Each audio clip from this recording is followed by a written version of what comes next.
ಮಂಜಿನ ನಗರಿಯಲ್ಲಿ ದಸರಾ ಸಂಭ್ರಮ ಜೋರಾಗಿದೆ. ದಶಮಂಟಪಗಳು ವೈಭವಯುತ ಶೋಭಾಯಾತ್ರೆಗೆ ಸಜ್ಜಾಗುತ್ತಿದ್ರೆ, ಇತ್ತ ಮಡಿಕೇರಿಯ ಗಾಂಧಿ ಮೈದಾನದಲ್ಲಿ ಸಾಂಸ್ಕೃತಿಕ ಲೋಕವೇ ಅನಾವರಣಗೊಂಡಿದೆ.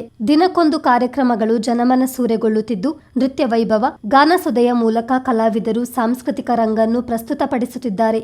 ಸೆಪ್ಟೆಂಬರ್ 28ರಂದು ಮಹಿಳಾ ದಸರಾ, ಸೆಪ್ಟೆಂಬರ್ 29ರಂದು ಮಕ್ಕಳ ದಸರಾ, ಜನಪದ ದಸರಾ ರಂಗೇರಲಿದೆ.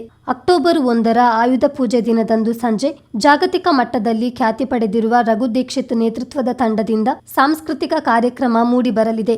ಇದರೊಂದಿಗೆ ದಸರಾ ಕಾರ್ಯಕ್ರಮವನ್ನು ಆಕರ್ಷಕಗೊಳಿಸಲು 10 ಯೋಜನೆಗಳನ್ನು ರೂಪಿಸಲಾಗಿದೆ ಎಂದು ದಸರಾ ಸಮಿತಿ ಪ್ರಮುಖರು ತಿಳಿಸಿದ್ದಾರೆ. ಪತ್ರಿಕಾ ಭವನದಲ್ಲಿ ಸುದ್ದಿಗೋಷ್ಠಿ ನಡೆಸಿ ಮಾತನಾಡಿದ ಮಡಿಕೇರಿ ದಸರಾ ಸಮಿತಿ ಕಾರ್ಯಾಧ್ಯಕ್ಷ ಬಿಕೆ ಅರುಣ್ ಕುಮಾರ್, ಎಲ್ಲರ ಸಹಕಾರದಿಂದ ಮಡಿಕೇರಿ ದಸರಾ ಯಶಸ್ವಿಯಾಗಿ ನಡೆಯುತ್ತಿದ್ದು, ಮುಂದಿನ ದಿನಗಳಲ್ಲಿ ಮತ್ತಷ್ಟು ಆಕರ್ಷಕ ಕಾರ್ಯಕ್ರಮಗಳನ್ನು ಹಮ್ಮಿಕೊಳ್ಳಲಾಗಿದೆ. ವ್ಯವಸ್ಥಿತವಾಗಿ ದಸರಾ ನಡೆಸಲು ಸಮಿತಿ ಶ್ರಮಿಸುತ್ತಿದೆ.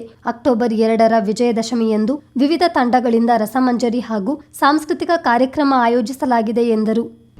ವಿಶೇಷವಾಗಿ 22 ತಾರೀಕಿನಿಂದ ಕಡೆಗೆ ಪ್ರಾರಂಭವಾಗಿ 2ನೇ ತಾರೀಕು ಶೋಭಾಯಾತ್ರೆವರೆಗೆ ಸುಮಾರು ಈ ಬಾರಿ 11 ದಿವಸಗಳ ನಡೆಯುತ್ತಿರತಕ್ಕಂಥ ಕಾರ್ಯಕ್ರಮದಲ್ಲಿ 10 ದಿನಗಳು ನಮ್ಮ ಸಾಂಸ್ಕೃತಿಕ ಕಾರ್ಯಕ್ರಮ ನಡೀತಾ ಇದೆ.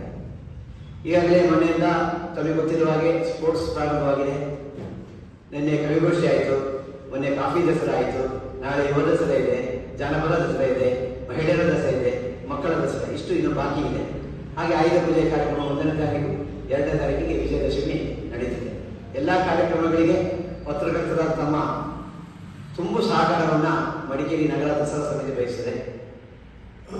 ಈಗಾಗಲೇ ಮತ್ತೆ ಆಯುಧ ಪೂಜೆ ಕಾರ್ಯಕ್ರಮ ಸಾಯಂಕಾಲ ಖ್ಯಾತ ಗಾಯಕರಾದಂಥ ರಘು ದೀಕ್ಷಿತ್ ಅವರ ಒಂದು ರಸಮಂಜರಿ ಕಾರ್ಯಕ್ರಮವನ್ನು ಇಟ್ಕೊಂಡಿದ್ದೇವೆ. ಮುಂದಿನ ದಿವಸ ದಸರಾ ದಿವಸ ಸಂಜೆ ಮಂಗಳೂರಿನ ಖ್ಯಾತ ರಸಮಂಜರಿ ಕಾರ್ಯಕ್ರಮ ತಂಡ ಬರ್ತಾ ಇದೆ.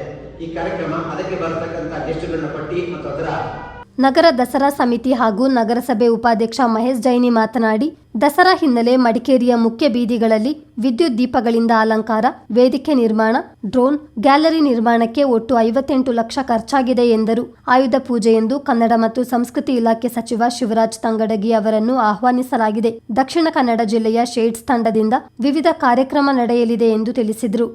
ಇಡೀ ಮಡಿಕೇರಿ ನಗರದ ಅಲಂಕಾರ ಈ ಬಾರಿ ನಿಮಗೆ ವಿಶೇಷ ಅಂತ ಹೇಳಕ್ಕೆ ನಾನು ಬಯಸ್ತೇನೆ. ಬನ್ನಿ ಮಂಟಪದ ಪಂಪಕೆಯಿಂದ ಹಿಡಿದು ಆಲ್ಮೋಸ್ಟ್ ನಮ್ಮ ಮಡಿಕೇರಿ ನಗರ ಎಂಟರ್ ಆಗುವವರೆಗೂ ಕೂಡ ಈ ಬಾರಿ ಅದ್ದೂರಿಯಾಗಿ ನಾವು ಅಲಂಕಾರವನ್ನು ಮಾಡಿದ್ದೇವೆ. ಇದಕ್ಕೆ ಶಾಸಕರ ನೆರವು ಕೂಡ ಇದೆ.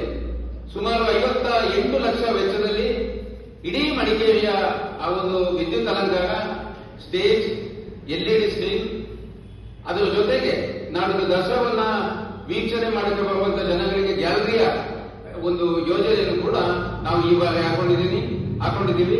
ಅದರ ಜೊತೆಗೆ ಅಲ್ಲಲ್ಲಿ ದಸರಾಗೆ ಸಂಬಂಧಪಟ್ಟ ಕಟ್ಔಟ್ಗಳು, ದೇವಿಯ ಚಿತ್ರಗಳು, ಈ ರೀತಿಯಾಗಿ ಪ್ರತಿ ಮಡಿಕೇರಿ ನಗರ ಈ ಬಾರಿ ವಿದ್ಯುತ್ನಿಂದ ಕಂಗೊಳಿಸಿದ ಒಂದು ಮೈಸೂರಿನ ವಾತಾವರಣ ಮಡಿಕೇರಿಯಲ್ಲಿ ಇವತ್ತು ಕಾಣಿಸುತ್ತಾ ಇದೆ. ಅದಕ್ಕೆ ಸರಿಯಾಗಿ ಸಾಂಸ್ಕೃತಿಕ ಕಾರ್ಯಕ್ರಮ ಕೂಡ ಬಹಳ ಅಚ್ಚುಕಟ್ಟಾಗಿ ಸೊಗಸಾಗಿ ಮೂಡಿ ಬರ್ತಾ ಇದೆ.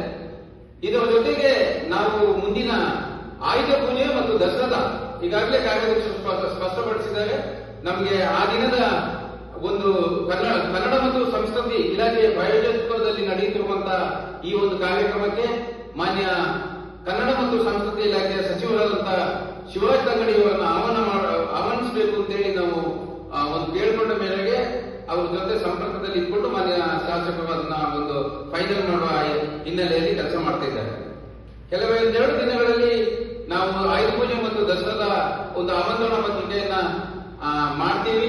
ಅದರ ಜೊತೆಗೆ ಪತ್ರಕರ್ತ ಬಂಧುಗಳಾದ ನಿಮಗೂ ದೃಶ್ಯ ಮಾಧ್ಯಮದ ಸ್ನೇಹಿತರಲ್ಲಿ ಎಲ್ಲರಿಗೂ ಆ ಪತ್ರಿಕೆ ಮೂಲಕ ಮತ್ತು ನಿಮಗೆ ಖುದ್ದಾಗಿ ನಾವು ದಸರಾ ಸಮಿತಿ ಪ್ರಧಾನ ಕಾರ್ಯದರ್ಶಿ ಅರುಣ್ ಶೆಟ್ಟಿ ಮಾತನಾಡಿ, ಮಡಿಕೇರಿ ದಸರಾಗೆ ಸರ್ಕಾರದಿಂದ 1.5 ಕೋಟಿ ಅನುದಾನ ನೀಡಲಾಗ್ತಿದ್ದು, ದಶಮಂಟಪ, ಕರಗ, ವಿವಿಧ ಕಾರ್ಯಕ್ರಮಗಳಿಗೆ ಸಾಕಷ್ಟು ವೆಚ್ಚವಾಗ್ತಿದೆ. ಆದ್ರಿಂದ ಮುಂದಿನ ವರ್ಷದಿಂದ 2 ಕೋಟಿ ನೀಡುವಂತೆ ಬೇಡಿಕೆ ಇಡಲಾಗುವುದು ಎಂದರು.